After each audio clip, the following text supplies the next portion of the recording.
നമ്മളെ നേർവഴിക്ക് നടത്താനാണ് നമ്മൾ രാജഗോപാലിനെ പ്രാർത്ഥിച്ചുകൊണ്ടിരിക്കുന്നത്.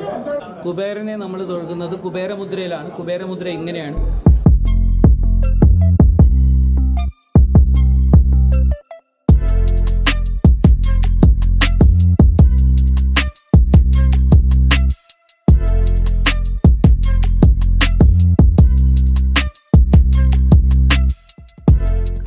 കുബേരൻ എന്ന വാക്കു കേൾക്കാത്തവരായി ആരും തന്നെ ഉണ്ടാകില്ല.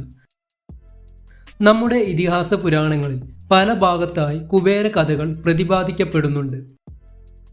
ദേവലോകവാസികളായ യക്ഷന്മാരുടെ രാജാവായ കുബേരൻ ഭൂമിയുടെയും പർവ്വതങ്ങളുടെയും അടിയിലും മുകളിലുമുള്ള സകല ധാതുലവണങ്ങളുടെയും ആഭരണ ശേഖരങ്ങളുടെയും നാഥനായാണ് കരുതപ്പെടുന്നത്. ബുദ്ധജൈന സമ്പ്രദായങ്ങൾ അടക്കം പൂർവ്വദേശത്തുള്ള സംസ്കാരങ്ങളെല്ലാം തന്നെ ധനത്തിൻ്റെ ദേവനായി ശ്രീ കുബേരദേവനെ കണക്കാക്കുന്നു. അളവറ്റ സമ്പത്തും വിഭവങ്ങളും ലഭിക്കുവാൻ ഒഴിച്ചുകൂടാനാകാത്ത ദേവനാണ് കുബേരൻ. പറഞ്ഞു വരുന്നത് കേരളത്തിലെ ആദ്യ കുബേരക്ഷേത്രമായ ചളവറയിലെ കുബേരക്ഷേത്രത്തെക്കുറിച്ചാണ്.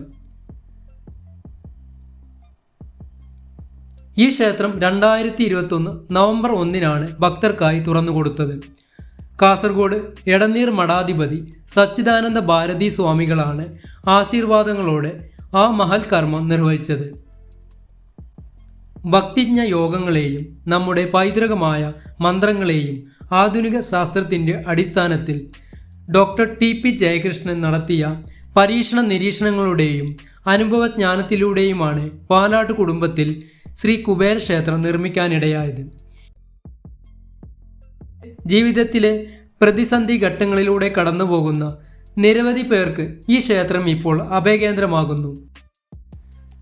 ശ്രീ കുബേര ഭഗവാനെ കൂടാതെ ലക്ഷ്മി വിനായക ഭാവത്തിലുള്ള ഗണപതി, അഭീഷ്ട വരദായകനായി രാജഗോപാല ഭാവത്തിലുള്ള കൃഷ്ണ ഭഗവാൻ, കനകധാരാദേവി ഭാവത്തിലുള്ള മഹാലക്ഷ്മി എന്നീ പ്രതിഷ്ഠകളും ക്ഷേത്രത്തിലുണ്ട്.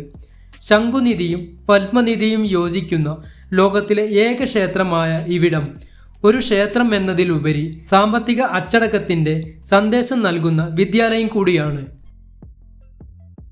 ആത്മീയതയും ഭൗതികതയും തമ്മിലിവിടെ അകലമേയില്ല. പുരുഷാർത്ഥങ്ങളിൽ രണ്ടാമത്തേതായ അർത്ഥത്തിനാണ് ഇവിടെ പ്രാധാന്യം.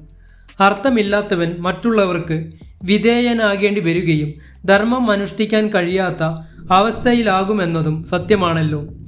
ധർമാചരണത്തിൽ നിന്ന് അർത്ഥകാമങ്ങൾ അനുഭവിക്കാതെ മോക്ഷം സാധാരണക്കാരന് സാധ്യമല്ല. അതിനാൽ ധനവാഹിനി പൂജയും മഹാ-കുബേര പൂജയുമാണ് ക്ഷേത്രത്തിലെ പ്രധാന വഴിപാടുകൾ.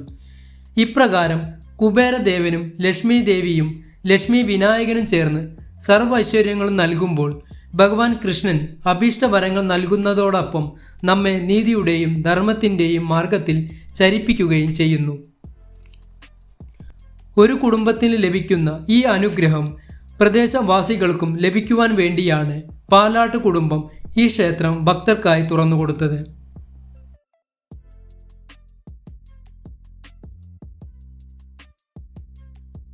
പാലാട്ട് കുടുംബാംഗവും വേദതത്വ ശാസ്ത്രത്തിൻ്റെ വിവിധ വശങ്ങളെക്കുറിച്ച് വിപുലമായ ഗവേഷണം നടത്തിയിട്ടുള്ള ഹോളിസ്റ്റിക് ഹ്യൂമൻ മെറ്റാഫിസിക്സ് രംഗത്തെ മുൻനിരക്കാരനായ ഡോക്ടർ ടി.പി. ജയകൃഷ്ണൻ്റെ ആശയത്തെ അടിസ്ഥാനമാക്കിയാണ് ഈ ക്ഷേത്രം ഇവിടെ നിർമ്മിച്ചത്.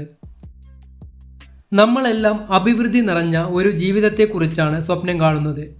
ഇപ്പോഴും സമ്പത്ത് സമ്പാദിക്കാനുള്ള ശ്രമങ്ങളെ പാപവുമായി ബന്ധപ്പെടുത്തുന്നു.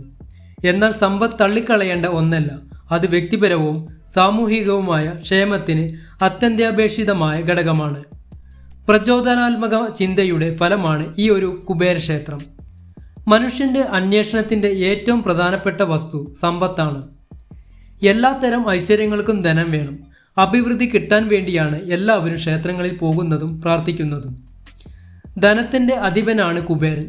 കുബേരനെ പ്രസാദിപ്പിച്ചാൽ ഒരാൾക്ക് സമ്പത്തും ഐശ്വര്യവും കൈവരുമെന്ന് വിശ്വസിക്കപ്പെടുന്നു. കുബേരമന്ത്രം നിത്യവും ജപിച്ചാൽ കുബേരപ്രീതിയും അതുവഴി ജീവിതത്തിൽ സമ്പത്തും ലഭിക്കുമെന്നാണ് വിശ്വാസം. ധനത്തിന് തന്നെ ഒരു ദേവനുള്ളപ്പോൾ നേരിട്ട് അദ്ദേഹത്തോട് തന്നെ പ്രാർത്ഥിക്കാമല്ലോ. അതിനാണ് കുബേര ടെമ്പിൾസ് ഓഫ് ഇക്കണോമിക്സ് എന്ന ഈ ഒരു കുബേരക്ഷേത്രം.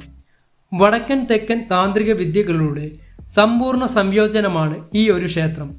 സ്വർണ്ണ നിറത്തിലുള്ള എപ്പോക്സി തറയും സ്വർണം പൊതിഞ്ഞ ചുവരുകൾ കൊണ്ട് ക്ഷേത്രം ഐശ്വര്യത്തിന്റെ അന്തരീക്ഷം സൃഷ്ടിക്കുകയും ഭക്തരുടെ മനസ്സിൽ ആത്മവിശ്വാസം പകരുകയും ചെയ്യുന്നു. കുബേരന് പുറമെ ലക്ഷ്മി വിനായകനും മഹാലക്ഷ്മിയെയും ശ്രീകൃഷ്ണനെയും ക്ഷേത്രത്തിൽ ആരാധിക്കുന്നു. ലക്ഷ്മി വിനായകൻ ഭക്തനെ ഐശ്വര്യത്തിന്റെ പാതയിൽ നയിക്കും. മഹാലക്ഷ്മി സമ്പത്തിന്റെ ഒഴുക്ക് സുഗമമാക്കും. കൃഷ്ണൻ രാജഗോപാലനെ പോലെ ഭക്തനെ നീതിയുടെ പാതയിൽ നയിക്കും. കുബേരൻ സമൃദ്ധമായി അനുഗ്രഹങ്ങൾ വർഷിക്കും. സ്വർണ്ണ നിറങ്ങളിൽ തിളങ്ങുന്ന 20 അടി ഉയരമുള്ള ഗണപതി വിഗ്രഹമാണ് ആദ്യം. തുടർന്ന് പഞ്ചലോഹ നിർമ്മിതമായ മഹാകുബേരന്റെയും മഹാലക്ഷ്മിയുടെയും ശ്രീകൃഷ്ണന്റെ ജീവൻ തുടിക്കുന്ന വിഗ്രഹങ്ങൾ. വ്യക്തിഗത സാമ്പത്തിക അച്ചടക്കം പ്രോത്സാഹിപ്പിക്കുക, അതിലൂടെ സമൃദ്ധി നിറഞ്ഞ സമൂഹത്തെ കെട്ടിപ്പടുക്കുക എന്ന ഉദാത്ത സങ്കല്പ സാക്ഷാത്കാരത്തിനാണ് നാട്ടുകാർക്കായി ഈ ക്ഷേത്രം സമർപ്പിച്ചത്. സമൃദ്ധിയും ഐശ്വര്യവും നിറഞ്ഞ ജീവിതവും സമൂഹവും എല്ലാവരുടെയും സ്വപ്നമാണ്. ധനം വ്യക്തിയുടെയും സമൂഹത്തിൻ്റെയും നന്മയ്ക്കും പുരോഗതിക്കും ഒഴിച്ചുകൂടാൻ പറ്റാത്ത ഒരു വസ്തുവാണെന്ന തിരിച്ചറിവുണ്ടാക്കുകയാണ് ഈ ക്ഷേത്രത്തിലൂടെ ലക്ഷ്യമിടുന്നത്. ആധ്യാത്മികമായ മാർഗത്തിലൂടെ സമൂഹത്തിന്റെ ഭൗതികമായ ആവശ്യങ്ങളെക്കുറിച്ച് കൃത്യമായ അവബോധം സൃഷ്ടിക്കാൻ ധർമ്മത്തിലൂന്നിയ സമൃദ്ധിയാണ് കുബേര ടെമ്പിൾസ് ഓഫ് ഇക്കണോമിക്സിന്റെ തത്വം.